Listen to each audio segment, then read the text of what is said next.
exactly what I had. I had Bama, Notre Dame. I moved Clemson over them this week to 3 and moved Ohio State down to 4. We had no problem moving them up to 2 after they played 1 or 2 games. You got one loss, Clemson, in your column, and I still think you're a better team than Ohio State. This is actually how I had it, David. I'd moved Clemson ahead of Ohio State this past week, too, and had to do with the eye test. And yes, Ohio State is 4-0, but I think we've seen enough now from the Buckeyes through 4 games. But that first half, they didn't look good. And so when you look at this, I think the top 4 teams in the country are sitting in 1, 2, 3, and 4, and it really doesn't matter what that order is. The biggest shock to me beyond BYU being all the way down at 14, which I just don't understand, is Northwestern being all the way up at 8. Yeah, and I think interesting, too, to see Oregon at number 15. That's the Pac-12's best shot at this point of getting in the playoff. Well, it's definitely a challenge. We knew that coming in. You're evaluating teams that have played 3 games against teams that have played 8 or 9 games. Had to do with the eye test. Don't understand. Had to do with the eye test. Don't understand. Had to do with the eye test. Don't understand. Had to do with the eye test. Don't understand.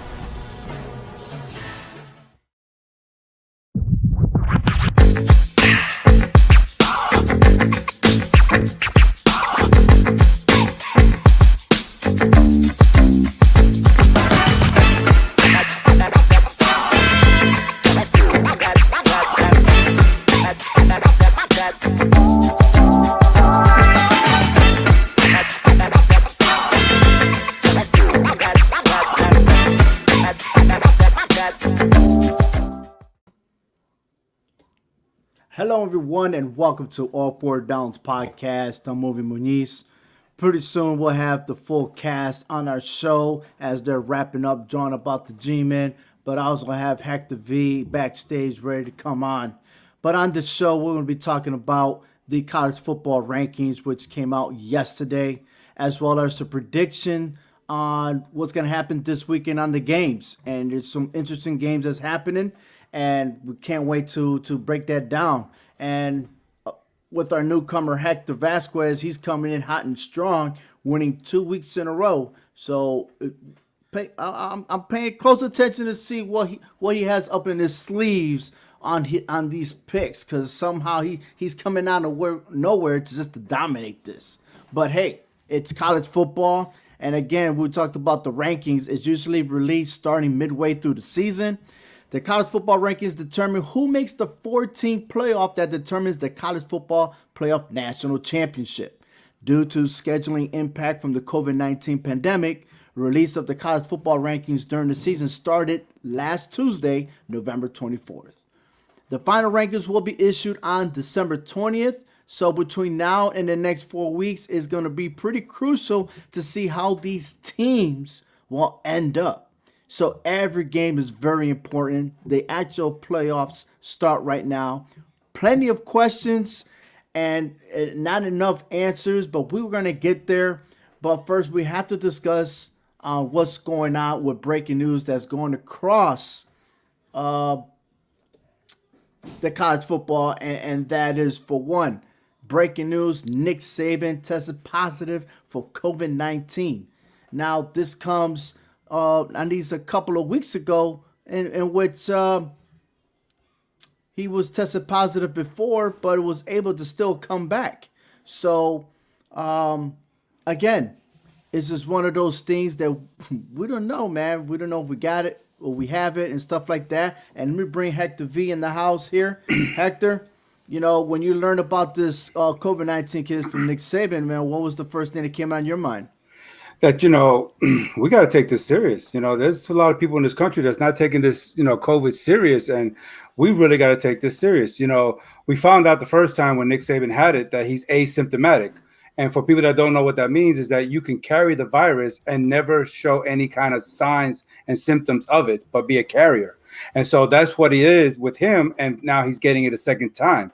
We don't really know if it's because who he's been around with to be getting this disease, you know what I'm saying? But the good thing is that he's asymptomatic, so, at his age, it's not going to really affect him, but it's going to affect those who he's around. So, again, we have to take this serious, people, you know what I'm saying? This COVID thing is not going anywhere anytime soon, especially now that the holidays are here.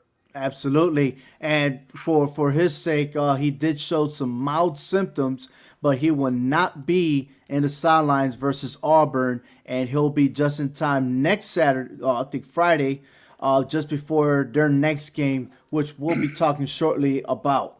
But more to follow on that. Sad news also that we hear. Well, not so much sad news. Before we get there, let me show you that Steve Sarkisian, if I'm saying his name correctly, excuse me. Sarkisian. He'll be stepping up. He's the offensive coordinator for Alabama. You can see his resume here. Started with Camino College as a quarterbacks coach. He was the head coach for Washington and USC. Now, I know he had a falling out with USC because of so-called drinking issues that he had there. But hey, he was able to land a job with Alabama, and then he left to the Falcons and returned back. He did decline some of the jobs before because he wanted to stay with Nick Saban and learn more about being an elite coach and stuff like that. However, this is pretty much his resume because there's a lot of colleges that will be releasing their coaches, and one particular named South Carolina, who fired their coach earlier, and potentially he might be the first candidate to be the head coach of South Carolina. So how important do you think this game is? I think it is going to be an important game. I think he's still got something to bring to the table. He's not a Nick Saban, but still he has a good background, you know what I'm saying? Whether the collegiate level, the NFL level, the pro level. So, you still got to take Alabama serious. I mean, not too much of a change with the coaching situation, but, as long as he sticks to Saban's game plan, per se, I think Alabama is still going to be a threat, regardless. Absolutely. And let me tell you, and the team to watch out for, especially Alabama, who, like I said, we're going to be talking about them, and Notre Dame. And I guess our friend Isaiah Groves, is representing. I can tell he's a Notre Dame fan, but he likes your flag in the background. So he believes that Notre Dame is overall number one, and we're going to have to wait and see how everything plays out. I believe, and again, I will reiterate again, that should they face Clemson in the ACC championship and defeat them, they have a big argument to be claimed as the number one team in the nation. But more to it, sad news in college football, and I think Hector, we both come from HHW Show podcast. We love to talk about the takeaway, and the sad news is this guy right here, Texas State defensive back Cambro Winter has been fatally shot in San Marcos, Texas, and 2 men have been arrested and charged in the killing. Officials said this Wednesday. This news comes from the Associated Press. Winters is from Houston, Texas. A sophomore. Did not play this season. He did play last season. But it's a terrible, terrible tragedy for any organization to face when it comes to a situation like this. And especially that the more information is coming out about it was, I believe it was a drug deal that went bad. And listen, drugs are not great. There's no reason why you should be in that type of business in the first place. And my suggestion is for everybody out there, man, say no to drugs. Don't get involved, man. I mean, look, there's just too much tragedy going on. And especially for a kid like that who had high potential to be something, to be somebody, whether it's a career in the NFL or anything else. I mean, you're in college, man. And to go out like that, that's no bueno. Yeah, it is. I mean, my daughter goes to Texas State. And so I do follow the Bobcats, as far as their football and everything. And this young man, is from Houston, Texas, so he was pretty much in his backyard. You know what I'm saying? He went to Alif Taylor High School. He was coming on to the Texas State team as a defensive back. You know what I'm saying? So I think he would have been able to help him on the defensive side, but, you got to be able to stay away from the bad things off the field, you know what I'm saying? No matter what it is, and stick around the positivity, your players, your friends, your coach, whatever the case may be. But yeah, it's just a sad time for us over here in Texas State with this. Well, my deepest condolences go to the family and everybody that is known to the player. And again, and it is also sad that tomorrow is Thanksgiving, and to see news like that. I mean, like I said, it's unbelievable, man. Unbelievable. It is hard to talk about, but hey, again, our condolences to the family and nothing but prayers. But we move on to the college football playoffs. We've been mentioning all along. We've been discussing for the last couple of weeks. We've questioned each other's rankings to see and come to find out that the committee pretty much did the same thing All Four Downs podcast has done since we started the show. Who's number one? How's these rankings established? And the key point on that video, and I'm going to play this video again because I love the ending. The eye test, the strength of schedule, who you beat, but we're in a pandemic. How are we going to tell who you beat if you're only playing against your own conference? And if anything, the only team that has an excuse to say, hey, we played people outside conference and we almost have a full schedule is no other than Notre Dame. Notre Dame found a way to play all their schedule with ACC and a couple of games outside the conference. And it's probably the team that's playing the most games this season, But like I said, I'm curious to see if you could get what ESPN analysts have been mentioning from this committee and this rankings. Check it out.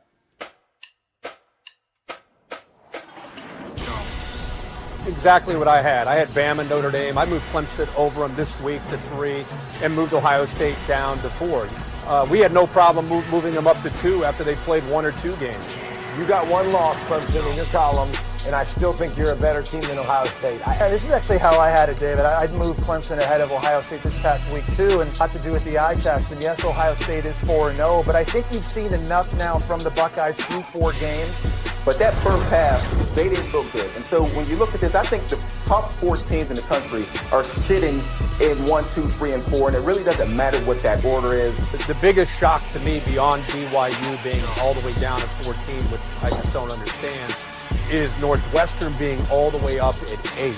Yeah, and I think interesting, too, to see Oregon at number 15. That's the Pac-12's best shot at this point of getting in the playoffs. Well, it's definitely a challenge. We knew that coming in. You're evaluating teams that have played 3 games against teams that have played 8 or 9 games. Lot to do with the eye test. Don't understand. Lot to do with the eye test. Don't understand. Lot to do with the eye test. Don't understand. Lot to do with the eye test. Don't understand. Yeah, I definitely don't understand these rankings. And again, this is the result that's happening. Again, college football playoffs 2021 postseason schedule. This is the New Year's 6. As you see here, the Cotton Bowl will start Wednesday, December 30th. The Chick-fil-A Peach Bowl Friday, January 1st, along with the Rose Bowl and the All-State Sugar Bowl. Both those bowls are the semifinals. So again, we don't know who the teams are to be in the semifinals. But again, January 1st, mark your calendar. That's what it is. We also have the PlayStation Fiesta Bowl. Yeah, especially PlayStation coming up with their new system. Absolutely. January 2nd. And then, of course, we have the Orange Bowl Saturday, January 2nd. The National Championship will be held January 11th. The committee did say that that will not be a delay. That will still be on time. And let me go ahead and bring in the rest of the crew here. We have Jace, Joe, and Sean. Welcome, everybody. I know you guys coming back from Drawing About the G-Men. One hell of a show there. So if you missed it, hey, catch it on Facebook, Twitter, and YouTube. You can also follow through clovercrestmedia.com and add your inputs in there. Guys, we were just to let you know real quick, if you don't mind me, just so everybody knows, the Giant of the Year is James Bradbury.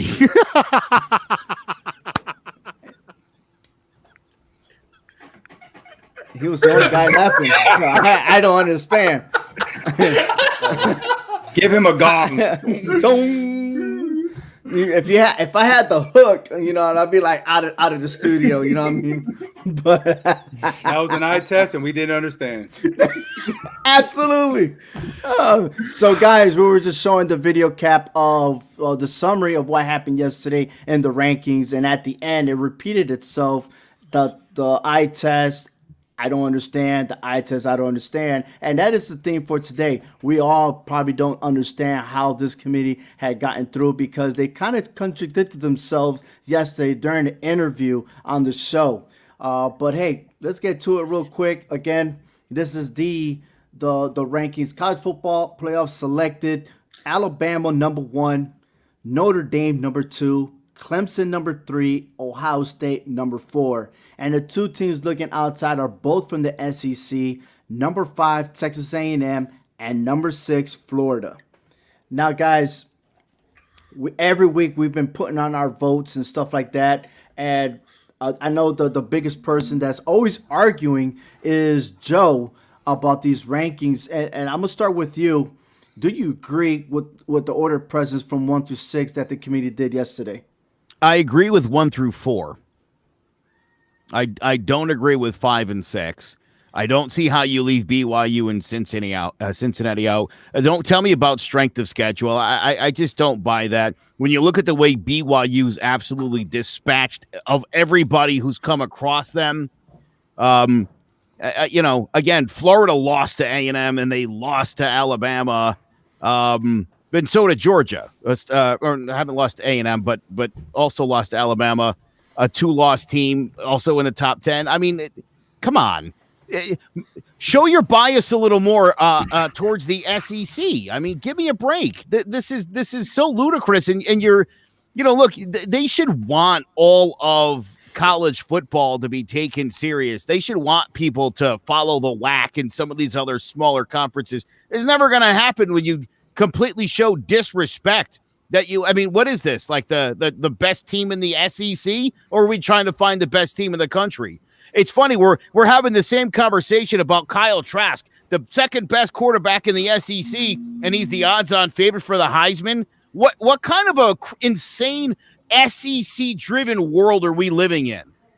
Absolutely, and I agree with you. I mean, I'm a SEC fan, but I think it's a little bit of too much when, one, you're not playing other conferences. You're sticking with your own schedule. So with this year, it should have been equally driven, right? Who we see most of it on television? We do see the Sun Belt. I mean, we started out the season with the Sun Belt Conference demolishing the Big 12, right? So if Big 12 is supposed to be the Power 5, and they're getting defeated by the Sun Belt Conference, shouldn't they be ranked even higher? And we'll get to these rankings soon. But, Sean, let me ask you this. You had Cincinnati, which is in the American Conference. You had them pick number 4. Do you think that the committee, pretty much they have it at 7? I know you disagree, but after the excuses or the explanation, for what they did, do you think it's right that they should be looking outside and looking in? I think it's disrespectful to Cincinnati. They have a bunch of solid wins this season, and they haven't really been in any super close games aside from UCF last week. They've just been blowing out teams, but they have wins over solid teams like Army, SMU, who they completely demolished when Shane Buechele was still in the Heisman talk. They beat a good Memphis team and then UCF last week. So I think they get completely disrespected. That's why I have them in my top 4, because they have multiple quality wins, and Desmond Ridder is also a Heisman candidate. And their defense is tremendous. I don't get what the disrespect for Cincinnati is. Obviously, you brought it up. I think it's because they don't have that Power 5 title next to them. But I don't think that should matter. When you watch this team, that they're a top 4 team in college football, and I still don't get why they're getting disrespected like this. Jace, the committee said that Clemson, even though they're 1 loss, should be ahead of Ohio State. Do you agree that even Clemson should be in the top 4? Could they be ranked number 5 at least? Or pretty much, are they still the best team in the nation? Listen, I think Clemson is really good. I think the thing with Clemson is you can't put them in there with a loss. With the loss, you should not – you – should not have control of your own fate. You know what I mean? Like, you need other things to play out. They are already in there. They just have to win out, and I guess the college football committee is going to put them in. But that's not right. When you do have a team like Cincinnati, and I was watching it yesterday, the big gripe on Cincinnati was they weren't beating ranked opponents. None of their opponents they beat are in the top 25 right now. You want to know why? Because they beat all the teams outside of the top 25. They were ranked, and then they kicked their butts so much so that the AP and the coaches poll said, nah, maybe this team isn't as good because the whole conference bias stuff is ridiculous. Cincinnati's legit. They should be in over Clemson. Heck, they might even be in over Ohio State. They might be the best football team in Ohio. Well, that pretty much is a bold statement that you're saying, because I'm sure a lot of people probably disagree the Ohio State being lesser than Cincinnati. But Hector, we're talking about Ohio State. At the beginning, when you started joining us and doing the rankings, you didn't believe that Ohio State should be there because they've only played minimum amount of games. Do you still feel the same way? Oh, yeah, especially after this weekend when they barely beat Indiana.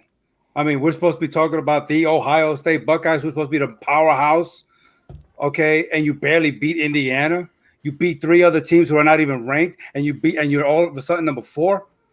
There's no respect to the Independence BYU, to the Coastal Carolina, okay, of the Sun Belt, and then the Marshalls of the Conference USA, where these teams are never going to get respect until you put Power 5 teams on their schedule. But until then, it's like you're never going to get respect. They can go undefeated for the next 15 years, but they're never going to get the respect due because of where they're at and who they're playing. And I think that they just need to do away with that. That's just blatantly disrespectful.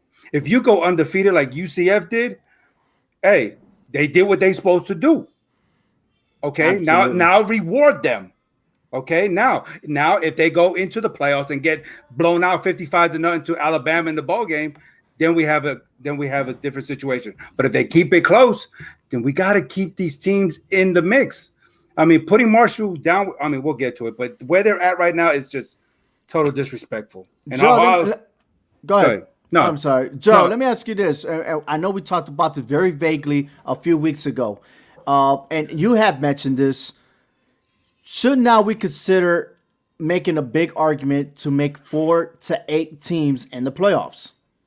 Well, Or should we reconstruct how this committee is and come up with another way of determining who should be in the playoffs? Well, the committee's never going to give you the power back. So, I mean, understand that. And we were talking before we did the Giant show earlier about that idea of, you know, it's not in the best interest of the Alabamas of the world and the Clemsons of the world to share the power with other teams. So why would they? And I think the only reasonable solution would be to add more teams to the playoffs, so that you're giving some of these chances to teams like UCF, teams this year like Cincinnati and BYU. At least they'd have a chance to show up. And I'll tell you what, look, if those teams can't match up, if you expand out to 8, well, then you have your answer. Then you definitely know that, you know, SEC football is so much more far superior to these other conferences that it's not worth playing. I don't think that's ever been the case. I don't think we've ever seen the case where a really good team like a UCF for this year, where they haven't been able to at least hang with one of the big boys. So I think that's a myth. I always say, look, you got to beat the team in front of you, whoever it is. It doesn't matter who you're playing. And when you're BYU and you're cracking everybody's skull open, or you're Cincinnati and you're stifling teams to death, they're doing what they're supposed to do. How do you, again, like you just said, Hector, how do you not reward that? How do you tell a team that's undefeated, well, we got you 7th? What? And I mean, get out of here with that garbage. Yeah, and again, they were mentioning the eye test, the strength of schedule, who you beat. It doesn't look like the other two, like the strength of schedule and all that, is in effect only to certain colleges like BYU. How are you going to use that excuse about, it's the only competitive they have is Boise State? I'm comparing to Ohio State now. Ohio State played 4 games. Michigan only won 1 game. Rutgers, 1 game. Indiana, okay, you ranked them high, so why? So Ohio State could get a better resume, which they were blowing them out at the end of the 3rd quarter. They allowed them to come back in the 4th. There's something suspicious there. I'm just saying, something suspicious, But does Ohio State really have a resume to be in the top 4 when your supposedly Heisman candidate is throwing 3 interceptions in a game, making poor decisions? I'm just saying, like, I don't know. I'm a little bit bothered by that, but let's see what happens this week. You know what I mean? But here's a full top 25 here. Again, number 1, the top 4 we already mentioned. We already mentioned the top 6. Cincinnati ranked 7, Northwestern 8, Georgia number 9, Miami 10, Oklahoma 11, Indiana 12, Iowa State 13, BYU ranked 14. Oregon, which is the top team in the Pac-12, is ranked 15. Just that alone right there is telling me Pac-12 is not going to make it. I don't care how many games they played. They got 3 more games left in their schedule. Don't think that those 3 games are going to count for them to bounce from there to number 4. Wisconsin's number 16. Texas number 17. USC ranked number 18. I'm still questioning on that because the quality of wins. North Carolina, Coastal Carolina, Marshall. I mean, even Marshall undefeated. Coastal Carolina, these guys are having a heck of a season, and yet they're ranked so below. And they're ranked below a team that lost to Florida State. Yeah, I mean, Coastal Carolina could beat everybody in their row. Yeah, absolutely. I think they can, with their defense, they could pretty much stop Texas' high-scoring offense. But to finish it off, you got Oklahoma State number 23, Iowa 24, and Tulsa number 25. Tulsa and Cincinnati will meet in a couple of weeks in the regular season and potentially also meet again the following week for the American Conference Championship. Now, with that, I know I mentioned, and I'm talking about BYU, Oregon, any other teams that you see there on the top 25 that you feel they're underrated? Underrated? I honestly think Oregon's kind of underrated. I know you mentioned them. I think you should give them a little bit more respect. I know they are still beating the opposition in front of them. They have a solid defense. It's not their fault that the teams they are playing and put on their schedule due to this global pandemic that's going on aren't ranked, and they're probably not going to face like a real ranked team until the Pac-12 championship, and that shouldn't be on them. I think you should give them a little bit more respect, especially over 2 lost teams like Iowa State, Oklahoma, and Georgia.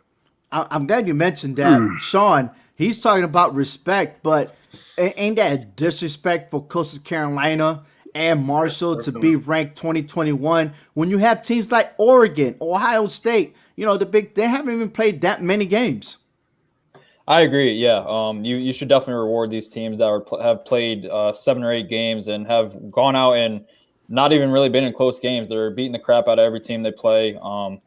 So similar to what I said about Cincinnati before, it's just a Power 5 title. But Marshall and Coastal Carolina deserve to be higher.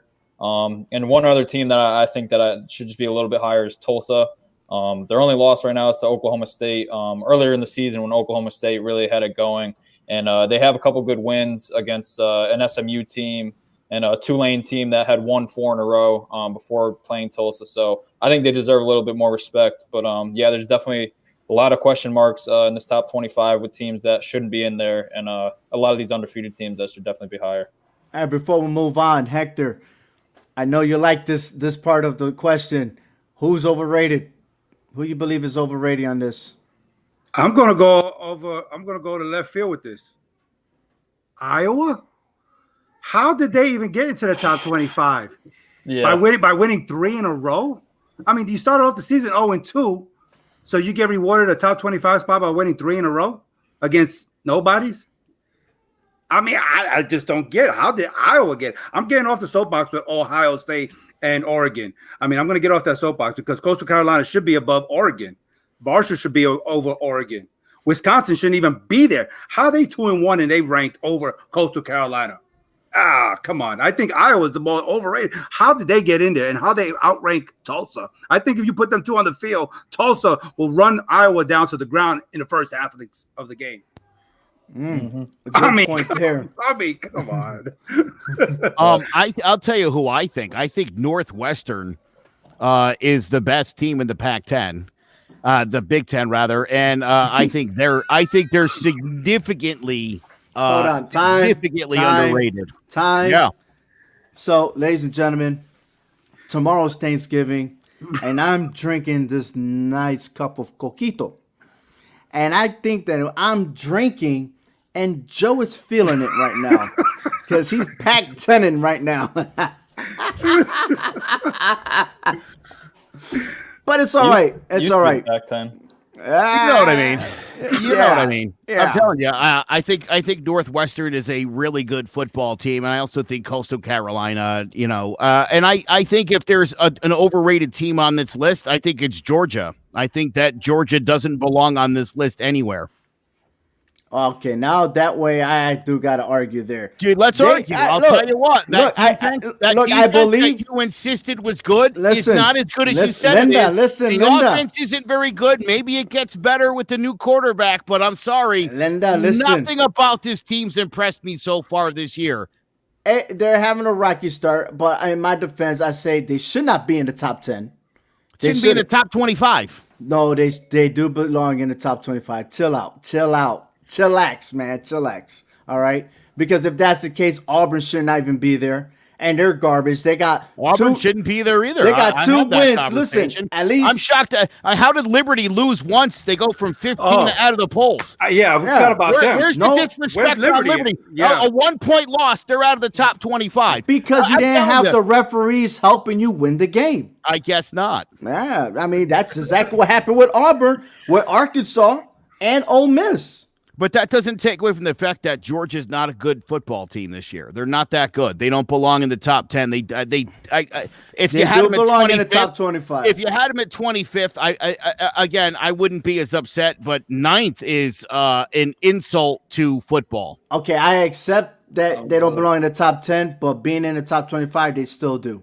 Coastal Carolina would lump Georgia up all day, every day. No. Now you stretch it too far. All day, every day. Stop drinking both. You got to stop feeling my coquito, man. Come on. But and looking at the rest of the schedule, we have Cincinnati and Tulsa again, like I mentioned earlier, that potentially they'll be in the American Conference Champion. They'll face each other December 12th. But before that, Cincinnati will face Temple. Actually, I think that game just got canceled because of COVID. But Tulsa and Houston, I don't think they're playing. So their next opponent is Navy and Cincinnati. So that's their standing. In the ACC, Notre Dame leads the way in the ACC. How about that, huh? Who would ever thought that Notre Dame will lead a conference that for the first time they're in instead of being independent? But they got 3 remaining games, North Carolina, Syracuse, and Wake Forest.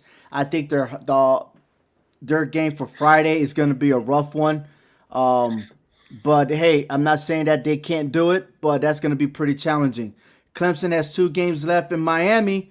You know, they're hanging in there, one loss. They're praying for Notre Dame and Clemson to get swept, and that's not what's going to happen there.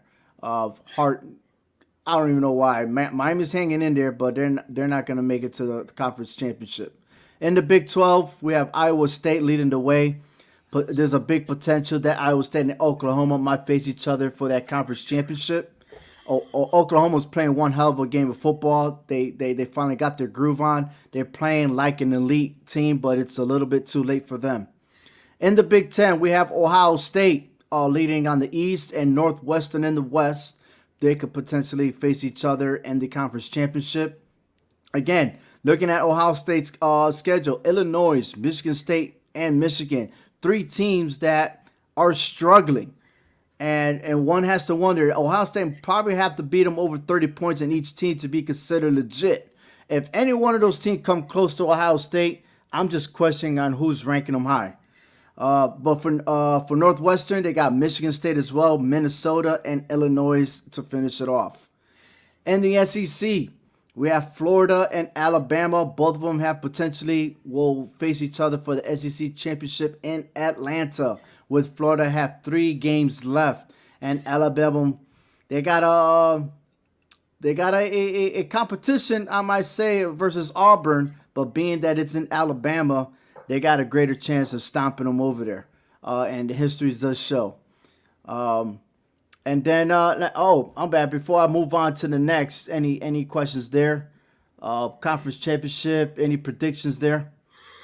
I mean, you didn't highlight it, but Texas, if they win this weekend, they could squeeze into that Big 12 championship game. Yeah, that's going to make a big mess for the Big 12 if Texas wins, yeah. Yeah, absolutely. And Oklahoma still got one up on them. So, I mean, there's a lot of scenarios to play in there, absolutely.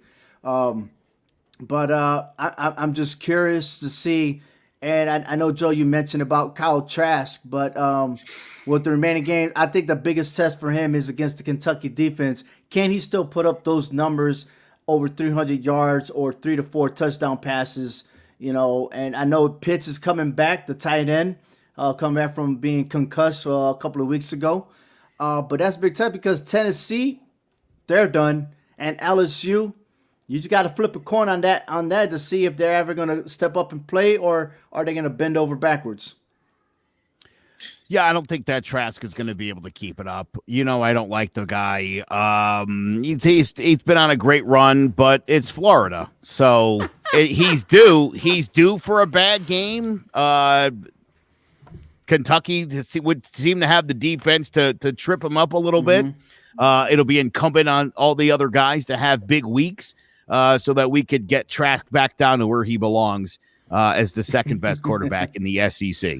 Oh, more to follow on that, absolutely, once we talk about the Heisman race. But hey, this is Week 12's top quarterback performers. Brady McBride from Texas State did an awesome job. He threw 5 touchdown passes for over 400 yards. Congrats to him. He's just only a sophomore. Good job. He defeated Arkansas State. Kenny Pickett from Pittsburgh, over 400 yards. And JT Daniels made his first start with Georgia. 401 yards, 4 touchdowns. Let's see if he can continue. It's only one game, but these are the 3 quarterbacks for Week 12 that performed very well. And I know Joe's about to say something about JT Daniels. Looks like one of the 3 Musketeers. He just needs a hat with a feather on it. What is going on with that? He looks like somebody who'll try to sell you a vacuum cleaner and we'll get you to buy it. Look at that. I mean, he got that great posture and that mustache. Yeah. He's a very convincing guy, man. Yeah. On guard. I'm telling you, he looks like a musketeer to me. Get him a hat with the feather coming out the top. That's one of the Musketeers. So maybe he'll get drafted by the Bucks. So who looks better? Herbert from San Diego Chargers or him? Oh, that's a tough one, boy. You guys got to check out Join About the G-Men because Joe is fascinating with his picture. So I don't get the fanboy worship of Justin Herbert. I don't know what it is. Maybe it's just me. I don't know. I thought that was your favorite player, though. Yeah. He's not. He's the guy I love to hate. It's weird.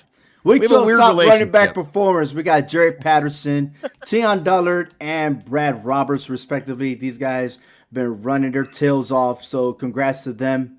Also, the wide receivers, Ty Freifogel, if that's his name, Dwayne Eskridge, and Jermaine Burton. These guys running it up, catching these balls in the air. 3 touchdowns, 218 yards for Ty. Eskridge and Burton, like I said, these guys are doing great things. And especially Burton. Burton's only a freshman who's coming from California.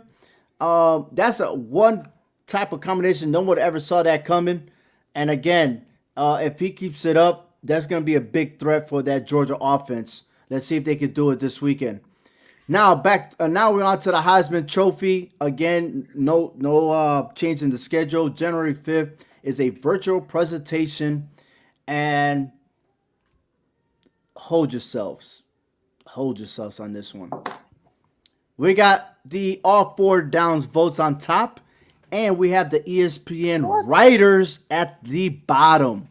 And for all 4 downs, we have Mac Jones leading the race with a total of 2,426 yards, 205 rating. We have Zach Wilson, Kyle Trask, Desmond Ridder, and Grayson McCall. However, the top 5 for the ESPN writers excluded Desmond Ridder and Grayson McCall. And so there you have it. Trask is right at this moment leading the way in the Heisman race.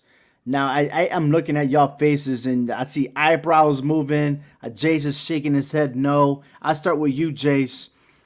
You're not a fan of Trask being in the lead? No. Well, I honestly, I could see it.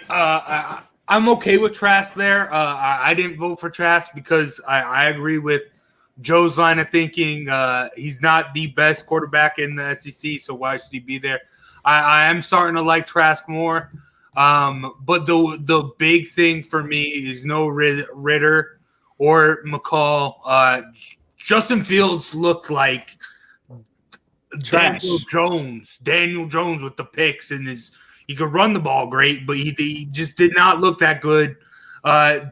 Trevor Lawrence, I expect to be back on our list once he gets back. So I'm not mad at that, but I do think someone like I think especially Desmond Ridder deserves a lot more respect than he's getting. Okay, Sean? Yeah, I don't get your guys' point though about Kyle Trask. Even if he's the second best quarterback in the SEC, he's still the second best quarterback in the country, I think. So I had Kyle Trask at number 2. I think the numbers he's putting up right now is ridiculous. Florida's offense has been great. But, yeah, I agree with Jace's point about Ridder and McCall, 2 guys that don't get noticed because of the teams they play on, really. But they're both having excellent seasons. And the 5 that we voted on is the 5 that I had. So not too many. I only had Zach Wilson and Trask flipped, but I pretty much agree with the rest of it. It's funny that Justin Fields can play like garbage and he stays on the list. And if it was anybody else, they would be off the list tomorrow. Trevor Lawrence hasn't played a game in the month of November, if I'm not mistaken. How is he still on this list? I mean, you're not playing games. How is, I don't understand this at all. And I love Trevor Lawrence, don't get me wrong, but those 2 guys don't belong on the list. Who made this? Is this an ESPN list, I'm guessing? Because that's what it sounds like. This is just a hype machine over and over again. I mean, everybody knows they want to give this award to Trevor Lawrence. They have since last year when they gave out the award to Joe Burrow. I mean, this is what they've wanted. This is what it was. I mean, the guy hasn't played, and they still want to give it to him. Give me a break. As for Kyle Trask, look, the numbers are great, no doubt about it. I just have a problem with him leapfrogging Mac Jones. I think Mac Jones has done nothing but be insane all season. I'm not buying it.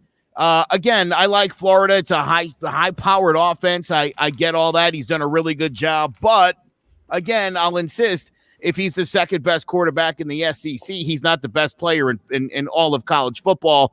That math just doesn't add up for me. Although, I suppose if I was on an NCAA committee, the math doesn't really matter because you just make it up as you go along. Yeah, I mean, I'm speechless. I still believe Mac Jones should be number 1. I still think that if the season wants to end today, Mac Jones is deserving to be awarded as the winner of the Heisman race. Hector, you agree?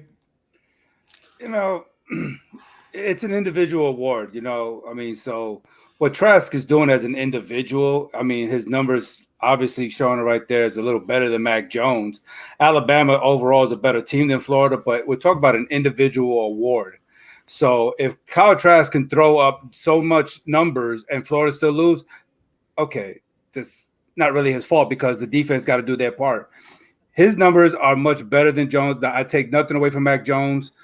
He deservedly be up there, but I mean, I got to give the edge to Trask right now. It's an individual award, not a team award. So, even though Florida is not better than Alabama, Trask is a little better than Mac Jones at the moment. And keep in mind that there is a quarterback award in the NCAA, and the fact that the Heisman is not just solely just quarterback, it's overall everybody on the roster, whether it's offense or defense. So, but hey, it's only the first week, and to answer your question, Joe, the ESPN writers do vote on who is the winner for the Heisman this year. So more to follow on that. But That's hey, great. Also, I'll point out Alabama scored more points this season than Florida has. So I think the guy leading the helm of the undefeated team is having a better year. absolutely. Thank you. I'm not arguing with you. I'm with you. As a matter of fact, I led the way with Mac Jones. Unlike Jace, on the other hand, it took a couple of weeks to convince him, just like I was convinced about BYU. But hey, they're ranked number 14 this year, so we'll see on that. College Pick'em, ladies and Who's gentlemen. reading? College Pick'em. That was a type of pie I threw in my face. It's a typo, but we'll just keep it going. Hey, so Joe and Hector won last week. They were 8-4. Congratulations to them both. And Hector coming in just 2 weeks, he's already 14-7 with a 67% winning rate. Congratulations to him. Well, I'm just hoping when he falls down, because I'm a little bit embarrassed right now. I got a rookie coming in here, man. What's going on? I'm not a rookie. I just don't participate on the show like you guys. Yeah, that's the same guy that's wearing the Bears shirt and the Notre Dame on the door. I don't get it, but Well, but anyways, Joe took over the lead for the very first time. Back-to-back weeks, he has a winning record. I'm a second half guy. Yeah, we'll see about it. But Joe's in the lead by a game with me following, which I'm going to dethrone him pretty soon. But it's still a tight race, and it's anybody's race to grab this. And we're going to start off with the picks. And because of so much that's going on, we're strictly just looking at the spread. I had started with 21 games, and it shrunk in the last 48 hours. So, and that's due to COVID-19. So, yes. But since Joe won and Hector, Joe, you're going to lead off the way. I already made my picks. You guys are going to see my picks already on the screen. So we go with Joe, Hector, Jace, and Sean. And we'll do it that way, so everyone knows their order. Are you guys ready? Mm-hmm. Yes, sir. All right, Joe, here we go. Starting off with Thursday's game, the opener, Colorado State versus Air Force. Air Force favorite 5.5. I am going to. This could be a tight one. All right, yeah, I think Air Force can win this one by 6 points, so I'll take Air Force. yeah, I'm going to go with Air Force. I think they'll definitely cover that pretty good. So Air Force, yeah. Yep, Air Force going to get it done. Yeah, I agreed. I'm going to go with Air Force to cover. All right, and moving on along, we got the Oregon Civil War. Right, that is the name of the rivalry, which started back in November 3rd, 1894. They'll meet up this Saturday. Oregon's favorite at 13.5. Well, look, the Beavers aren't very good. They used to be one of my favorite teams on my college football game. I think they're going to keep this close. This is a huge game for the Beavers. I think that they're going to keep it to within 12. I'm going to take the Beavers in the points. Yeah, even though this is a good in-state rival battle between these two, I think the Ducks will be able to win by at least 2 touchdowns in this game. It'll be close in the beginning, but I think they'll pull away in the second half. So I got the Ducks.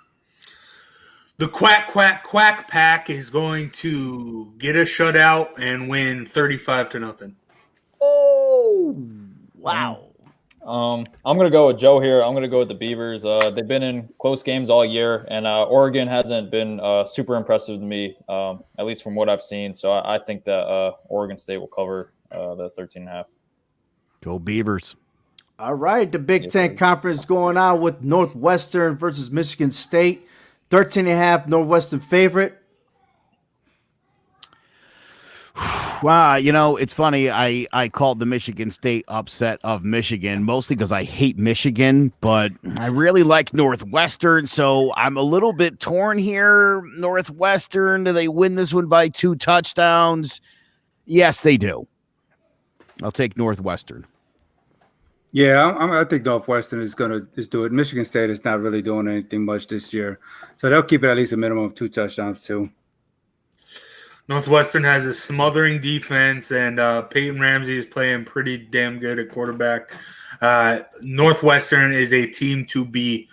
They're one of the toughest teams to get past, and I don't see Michigan getting even close to that number. Northwestern will win. I agree. Yeah, I think it's going to be a blowout. I think Northwestern will win handily, and Northwestern might be the best team in the Big Ten right now. So I think they win this one easily. They might even be the best team in the Pac-10. Hey, they probably are. Oh boy, we're moving on to the Big Ten Conference. Another game, another showdown. Maryland will visit Indiana. They got Indiana favorite 11.5. Yeah, Tua's brother's a pretty good ball player. That Maryland team, I'm not sure. I'm not sure if they can keep it close. I think I'm going to end up taking Indiana. I think Indiana wins this one by at least 13 points. No, I think Maryland is going to wind up covering this one. I'm not really impressed with the way Indiana is playing, especially on defense. So I think Maryland is going to keep this one pretty close. So I got the Terps. I'm going to go Indiana. If one thing has shown from Maryland's season, they got shut out by Northwestern in the opener and then have looked great since then. Once they go up against a tough defense, they don't know how to handle it. I expect Indiana's defense to come, shut them out. Well, not shut them out, but do very well. And Michael Penix Jr. to put up the points. Yeah, I'm going to go with the Terps on this one. As Jace mentioned, they had a rough week 1 against Northwestern, but after that, their offense got it going. And they've had 2 canceled games in a row, so we'll see how they respond without practicing that much. But I think that they have enough offensive firepower to keep it within 11.5, so I'm going to go with Maryland. I wish that I would have seen Ohio State versus Maryland. It was one of the games that I was hoping to see, but it never happened. So we're just going to have to wait till next year on that and see how Tua's brother could play. The rivalry game between Georgia Bulldogs and South Carolina, those that remember last year, South Carolina pulled an upset over Georgia to get them their first loss. But this time around, Georgia is at South Carolina, favorite 21.5. I don't think that Georgia can score 21 points in a game, and since they won't shut out Carolina, I'm going to have to take Carolina in them points. I said it. No. I said what I said. Stop. I said what I said. I bet you didn't see the game last week. How are you going to tell me that it can't score 20 points? Really?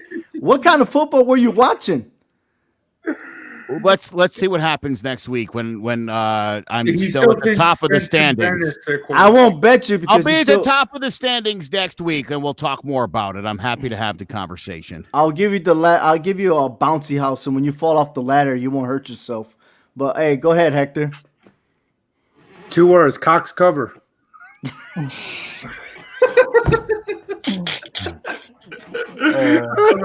We're children. Oh my God! He's talking about a rooster. Stop it. They're not called the game roosters. They call the Gamecocks. Wait, hold on a minute. Let me ask you this question, Ovi. Who did you pick in this game?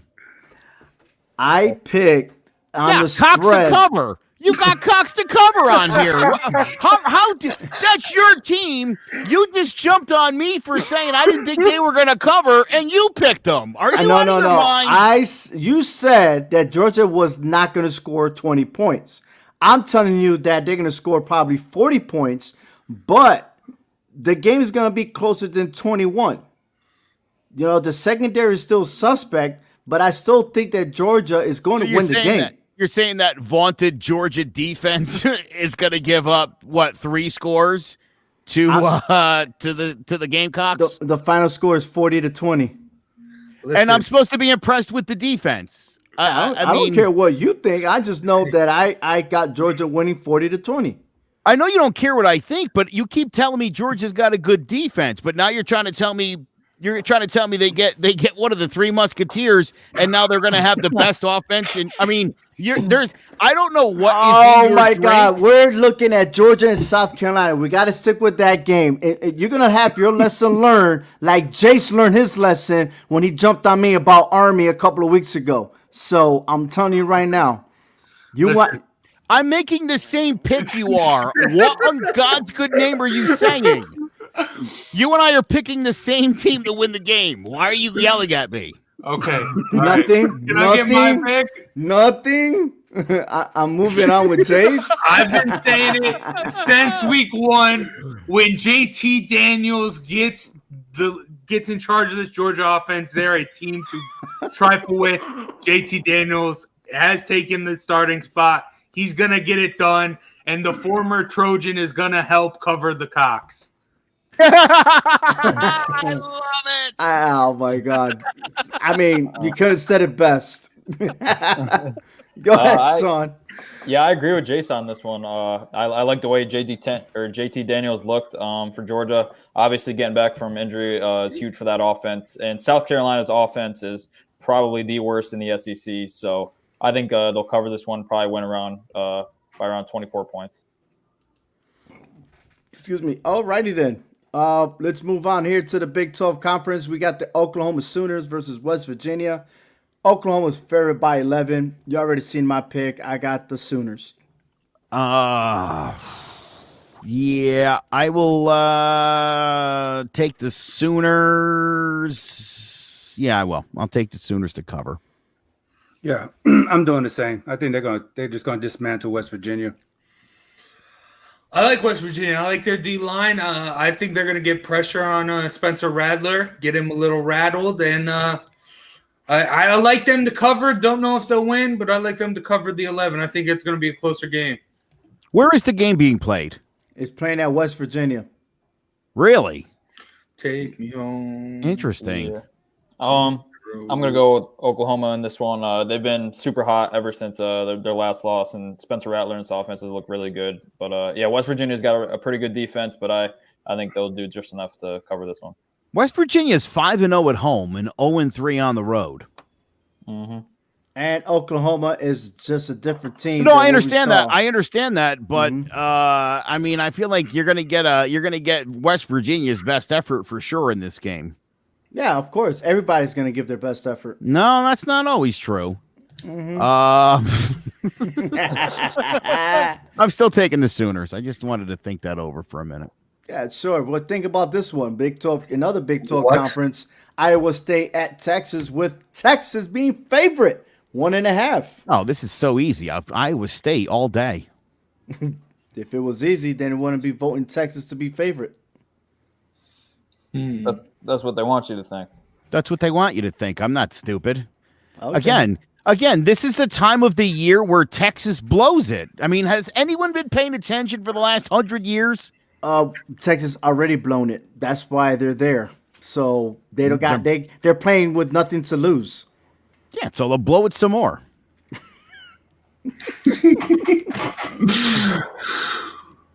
Well, they got the Big 12 to lose, so they got to come at this, with some importance here, because they already know that Iowa State, they beat Oklahoma already. So if Iowa State beats Texas, then that's it. The Big 12, you could pretty much, it's going to put a stamp on Iowa State winning that Big 12. But I think Texas is going to come out winning this. It's Thanksgiving time frame. It's Austin. So I think the Longhorns are going to do it. Yeah, Sixth Street is going to be wild. Oh, what about Thanksgiving means they're going to win? Just look at that flag. It's Thanksgiving colors, so. All right. No, I was curious. No, you make a good point. You make a good point. Joe, yeah. On the left is raw. On the right, it's well done. I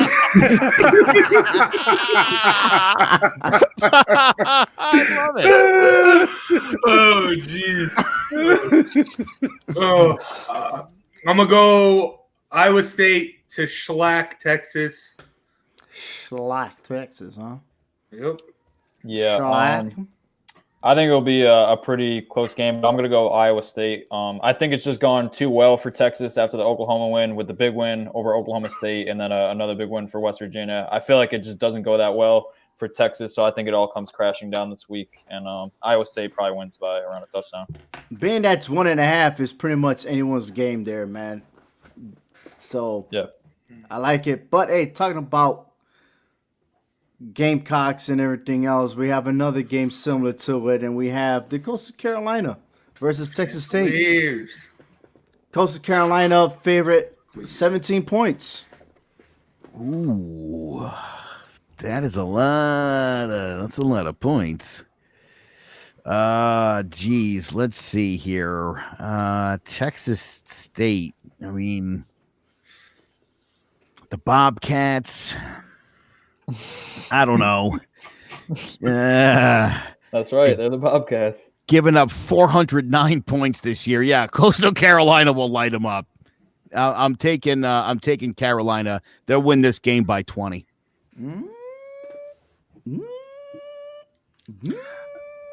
Is that some sort of alert? What? Something happened? Oh yeah, you happened. You know, you gotta give. Okay, I may be a little biased here, you know, because my daughter goes to Texas State Bobcats. Okay, so I don't know, I go like this, something like that. But if you look at Texas State, all their games, man, the only team that really blew them out was was BYU. Everybody else, they were pretty close. So I think they're going to be able to cover that against the Chanticleers. I think that's how you say it. So I'm going to take Texas State here. Yeah, I think they're going to keep it real close.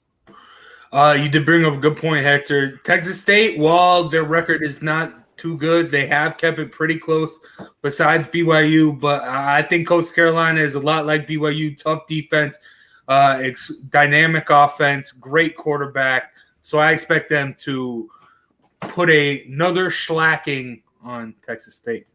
So we went from I don't understand. I'm gonna go with Coastal Carolina. I think they'll just cover it. Probably win around 20 points. But yeah, Hector made a good point about Texas State staying in games. So I think they'll keep it close up until the fourth quarter when Coastal. Well, this will be the first if Coastal Carolina does blow them out over 20 points, because these two teams have been always compared. They got a history with one another. So we'll see what happens this weekend. Pac-12 conference, we noticed that they're really playing just to play. But Colorado will visit USC. USC's favorite 12 points. Who'd you got? Well, you know, Colorado's never beaten USC. Is that real? That's not possible. Absolutely good. They actually face each other 14 times, and Colorado is 0-14. Well, they're going to be 0-15. And USC is going to definitely beat them by a couple scores here. So, yeah. Yeah, I got the same thing. I think they're going to just chop up buffaloes and cook them up for Thanksgiving. Get at least 2 touchdowns in this. Wrap them up as a Trojan. So yeah. Oh hell! Here we go. USC. Colorado's underrated. They're pretty good, but I like what I saw from USC the second half of that Utah game. I think they continue to roll. They're starting to hit their groove, and they're going to show that they deserve to be in the top 25 for a reason, and they cover here. Yeah, I'm also going to go with USC. Like Jay said, USC really got to go in the second half against Utah.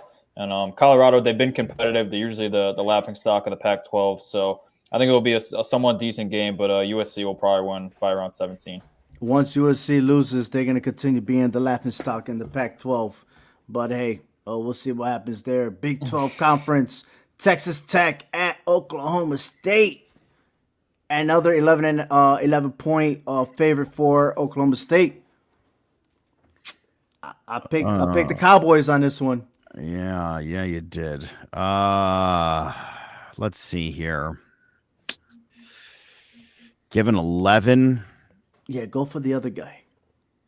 Well, I mean, I don't know. I don't know if I want to do that just yet. You want it? You want I'm it gonna do it. raw? I'm gonna go. With OSU to cover. I'm gonna do it. I'm gonna do it. Yeah, All right, I'm definitely doing it. Cowboys? Yeah, Cowboys. I got the Cowboys. This Cowboy, not the Dallas Cowboys. This Cowboy. Yeah, this Cowboys. This Cowboy. I'm comfortable saying this Cowboys. Yeah. Yeah. Again, we got raw and well done. So Yeah, you know. absolutely. Yeah. I'm gonna go Texas Tech to cover. They're not gonna win. OK State has played some teams pretty closer than they should be. So I like Texas Tech to keep it within the 11. I'm going to go Oklahoma State. I think they're going to be pissed off coming off that Oklahoma loss, and I think they're going to get their explosive offense finally rolling after a couple of rough weeks. So I think they cover pretty easily here. I hope they have that eager and then not fall short and then still be hungover. But we'll see. We'll see what happens there. The Battle of the Bayou. This goes back to 1951, not so long ago for some of us. But hey, it is what it is. Louisiana versus ULM. Their favorite at 28.5. That's That's Louisiana Monroe versus Louisiana Lafayette. So the Raging Cajuns has been on TV, has some spectacular wins. But hey, I pick Monroe in this one because I believe that the spread is too much. I don't know if you know this, but UL Monroe is 0-8 on the season. They've allowed 302 points. They're a god-awful team, and I'll tell you what, brother, them Raging Cajuns are going to win this game 49-0. They'll more than cover and then some. Yeah, I gotta agree with Joe. I think Louisiana Monroe, they're just on their own level of stupidity, I guess. They don't know what they're doing over there. So I think the Raging Cajuns are gonna really fire them up and score at least 29. So yeah, I got the Cajuns. UL Monroe is a high school football team. Louisiana is a good football team, a good college football team. So they're going to get it done and cover the spread. Yeah, I agree. I'm going to go with Louisiana. ULM, Monroe is just terrible. Two really best teams they played is Army and Liberty, and they lost by 30-plus both times. So I think that Louisiana will cover here. Yeah, how about that? Yeah, the last two times they played, you guys know that it was by a point last year and 3 points the year before that. So yeah, they have a history. They have take a look at this year, though. Things have changed. That's why negative 28.5. I think it's too big. Not saying that Louisiana can't win. I'm just saying that spread I think is too much. But hey, yeah, we'll see what happens. SEC conference. We got Kentucky visiting Florida. Florida favorite 23.5. I'm going to take Kentucky. Bam! I like it. You knew that was happening. I hate Yes. Florida. Yes, sir. Trask is going to have a tough game. Yes, sir. Florida will barely win the game if they do. That's that good eye test you got there. Good job. What does your eyes tell you, Hector? Wildcats. I'm going Florida. I don't think Kentucky can hold, even though Kentucky's defense is all right. I don't think they can hold the Kyle connection for under that amount of points. And Kentucky's offense is so bad, a mediocre defense like Florida is going to hold them to, might shut them out. I like Florida to get it covered. Get her done. All right. Sean. Yeah. I agree with Jace on this one. Everyone, like Jay said, talks about Kentucky's defense, but their offense is terrible. And I don't think they have any chance in this game. And Florida's going to put up points like they do against every opponent that they face. So I think that they'll cover this one and pretty easily too. Okay. And we have LSU versus Texas A&M. The Aggies, who are now ranked number 5 somehow, some way. 14.5. I'm sticking with LSU on this one.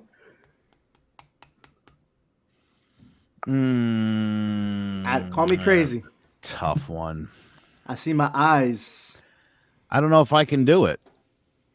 I don't know if I could bring myself to doing it. Do it. LSU. Do it. I don't know. How many points is this? 14.5 to the Aggies cover. Do they win this one by 2 touchdowns? They do. Yeah, I'll take Texas A&M to cover. Fair enough.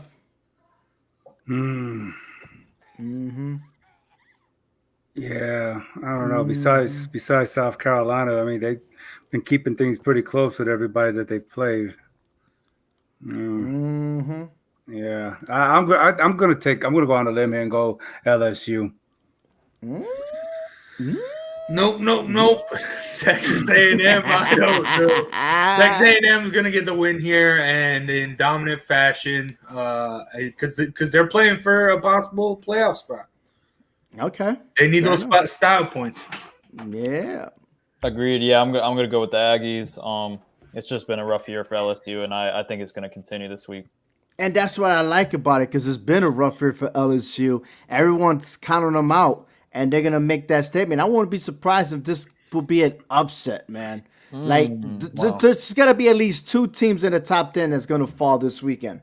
You know, they're going to get those jitters, and they're going to choke because their number was called. I'm telling you, it's going to happen. Now we got the Illy Buck Trophy. Yes, this is Joe's favorite game. Those of you who don't know, he got a whole collection of turtles in his backyard. But November 15, 1902 is when it started the rivalry. That's right, Ohio State visits Illinois.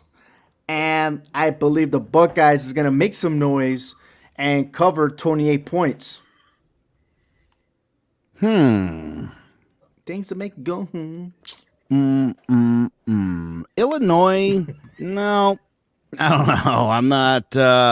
My initial feeling would be no. Illinois won a couple in a row, so they got to be feeling pretty good. They've still been drastically outscored on the season. Ohio State will win this game by 30 points. You took it that long, huh? Yeah, it took you that long. I'm just going to say Buckeyes will cover this pretty good, pretty easily. Justin Fields bounce back, get back in the Heisman talks as far as the show's concerned. But, yeah, they're going to dominate Illinois.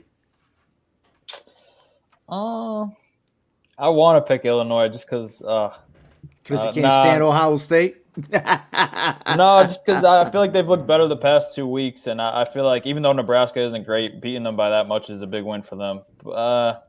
Give me Ohio State. Yeah, hey, and especially if you bring it, Jace, you brought up Justin Fields. Listen, look, yeah, of course he's going to bounce back. It's Illinois. I mean, I expect him to not even throw an interception in this game. So, because that's how bad the defense is for Illinois. And especially their coach is on the hot seat. And I believe it's Coach Smith, if I'm not mistaken. Smith, yeah. Right. So he's on the hot seat, and his ass is gonna be on fire after this game. So we'll see. He's not a good coach anywhere. I mean, it's true. That's what I'm saying. He's on the hot seat, man. He'd be out of here this season. But Pittsburgh will visit Clemson. Clemson's favorite, 24 points. I was a little bit debating on this just because it's this time that Pittsburgh likes to come out the closet and create an upset. And being that Clemson's number 3, that's a jinx against a team like Pittsburgh who have a history of doing upsets, especially on Thanksgiving weekend. But I got a gut feeling that's not going to happen because the best number one loss team is Clemson, and I'm taking them with 24 points. I'll tell you what, Pittsburgh scored a lot of points this year. I mean, the offense certainly isn't their issue. Can they keep it within 3 scores and a field goal? I say they can. I mean, I think it'll be close. I think they'll I'm going to take Pittsburgh in those points though. I think they can keep it closer than that. They lose by 20. No, I think Pittsburgh's going to have the same fate here like they did against Notre Dame, and they're going to get swashbuckled all over with that big paw. So I got Clemson. See, the only reason the reason that happened against Notre Dame was they didn't have Kenny Pickett. Kenny Pickett's back. He's a solid QB. They have two of the best DNs in the country. I like Pittsburgh to keep it closer. I'd like them to cover the spread. They're not going to win, but I like them to cover. Yeah, they've scored 88 points in the last 2 games, Pittsburgh. I mean, that offense is going to be tough for a porous Clemson defense to stop. Yeah, I'm going to go with the Panthers here too. I think they're a pretty good team, and like Jace mentioned, they're getting their quarterback back. So I think Clemson will probably win around 20 points, but yeah, I got to go with the Panthers here.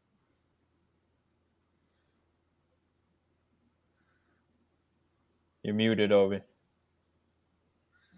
That was the best thing you said all night. I agree I agree with everything. Really? I agree for once with everything you said. I'm going to take Notre Dame here. I like Carolina a lot. I think Carolina could certainly make this one interesting, but I think Notre Dame will win. Will win this game by at least 6.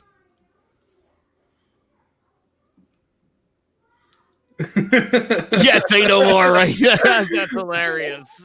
There you go. All right. North Carolina, they are good enough to hang with any team in the country, but they are also young enough to lose to any team in the country. I like their offense. North Carolina, the only thing is their defense hasn't stepped up.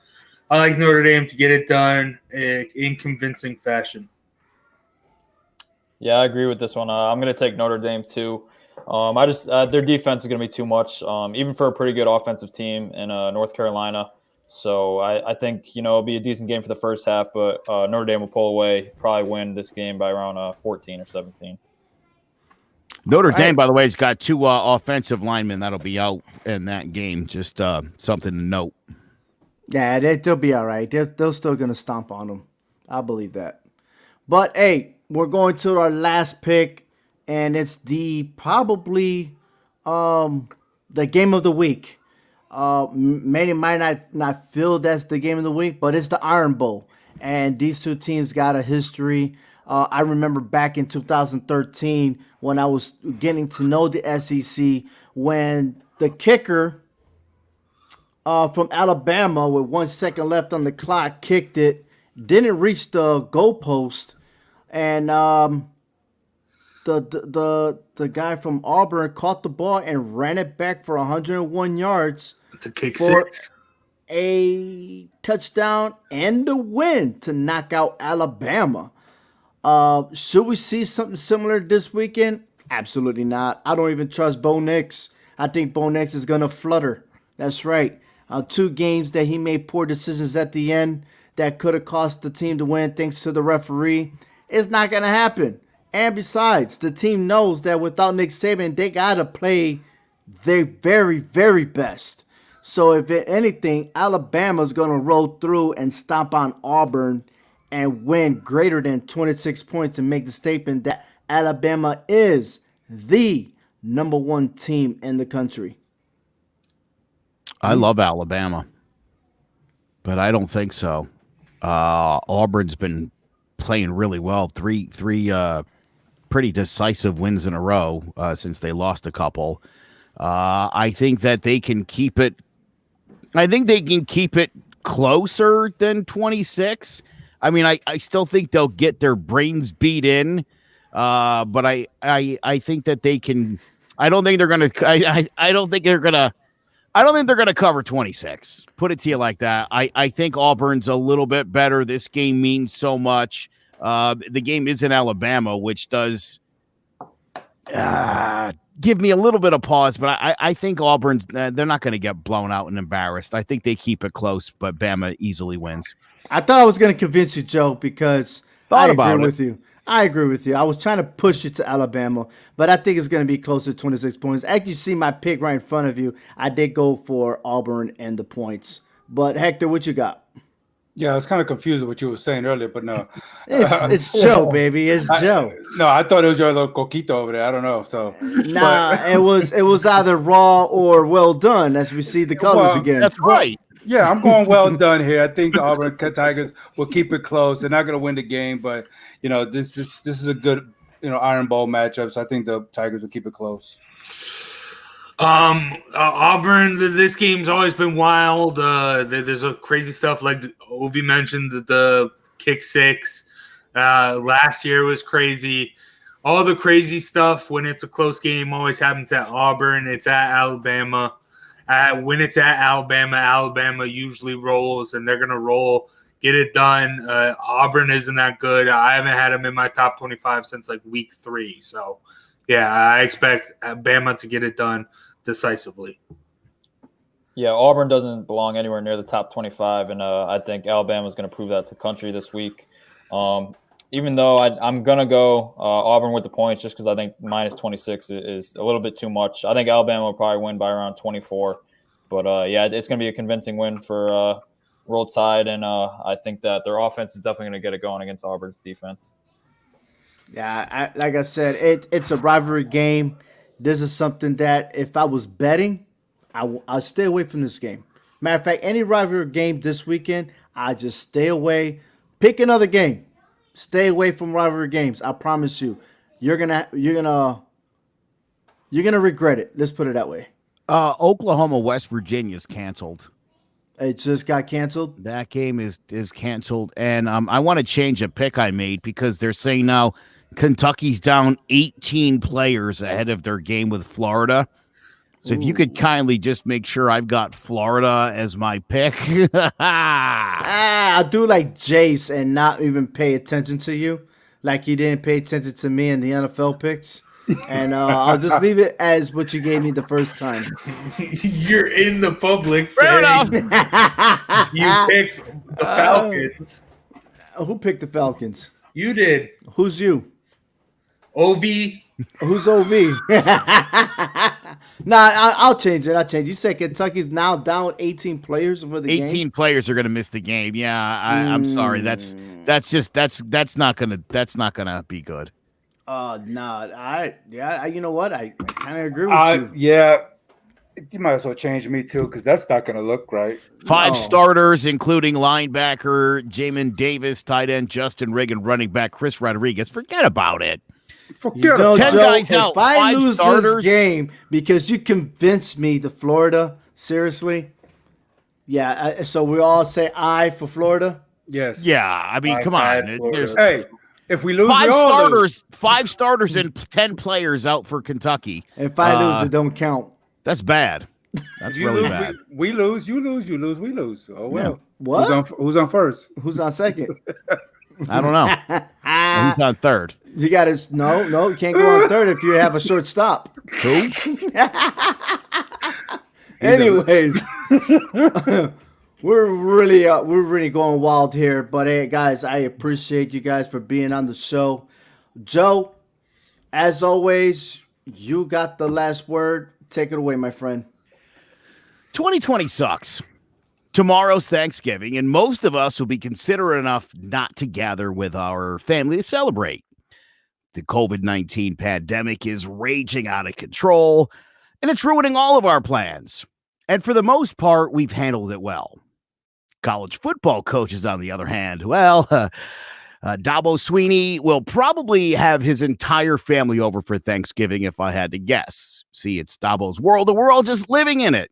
His stud quarterback, Trevor Lawrence, actually had COVID-19, and while he was asymptomatic, it cost them the game, a perfect season, possibly a national championship, and it probably cost Trevor the Heisman Trophy that was pretty much his for the taking. How does Dabo not get it? Now, a day after Swinney suggested that Florida State was ducking Clemson by using one of their positive COVID-19 tests as an excuse to get out of the game, Seminoles coach Mike Norvell emphatically denied that. He explained that this decision wasn't made by him or his by his staff, but by medical personnel, not football coaches, not fans, not players, doctors, because it's a pandemic. Now, you may recall that Norvell himself tested positive for COVID-19 this past September. It was just before the team's open date. He ended up missing their rivalry game against Miami. Sucks for him. But see, the difference is Norvell said he learned from that experience that the severity of the virus and that the approach that they need to take to mitigate the spread of it. Clemson and Florida State's president spoke on the phone and agreed with medical personnel to cancel the game. No one asked the coaches. And as long as Dabo continues to run his stupid mouth, no one's gonna listen to coaches. Thank you so much for joining us on All Four Downs, a Clovercrest Media Group presentation. Visit clovercrestmedia.com for a wide selection of podcasts and all the latest from the world of sports. Make sure you follow us on Facebook and Twitter. Also, make sure you check out hhwshow.com to get the latest blogs, videos, and so much more. We are part of the CMG Sports Podcast Network. For Sean Scanlon, Jace Garcia, and Hector Vasquez, and of course our great producer, Obi Munez, I am Joe Aguirre. Have a great Thanksgiving. We'll see you back here next Wednesday night at 7 for All Four Downs.